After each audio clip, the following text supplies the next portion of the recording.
Ever wondered what happens when a construction contract needs to be terminated? Well, buckle up, because that's exactly what we're going to dive into today. Construction contracts, like any other contract, can be terminated for a variety of reasons. But the process isn't always straightforward. So, where do we begin? The first step is determining the grounds for termination. One common reason is a fundamental breach, a violation so severe that it goes to the roots of the contract. This could be a breach that's so serious, it's unreasonable to expect the other party to continue, a protracted or repeated breach, or even the other party expressing an intention not to proceed with the contract. The termination process can take two forms: termination under the Joint Contracts Tribunal, or JCT forms, and common law termination. While both options are available for a fundamental repudiatory breach, common law termination requires a clear and unequivocal acceptance of the breach. This means that the innocent party must clearly state, either through words or actions, that they accept the breach and wish to terminate the contract.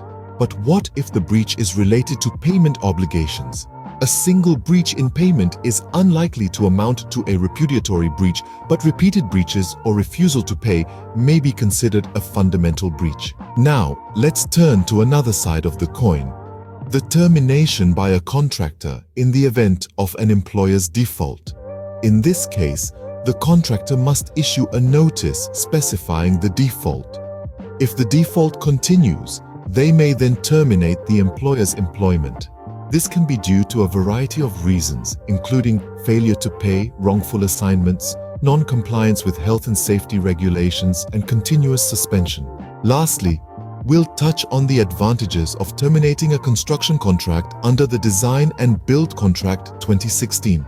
When the employer terminates for defaults or insolvency, they can require the contractor to leave the site, obtain the contractor's design documents, and assign the benefits of agreements to themselves. This can result in significant cost savings for the employer. So to summarize, the termination of a construction contract can happen for a variety of reasons, from fundamental breaches to an employer's default. The process involves determining the grounds for termination, choosing the form of termination, and following the necessary steps. Whether you're a contractor or an employer, understanding these processes can save you time, money, and a lot of headaches. So, remember these key points, and you'll be well equipped to handle any construction contract termination that comes your way. Voiceover.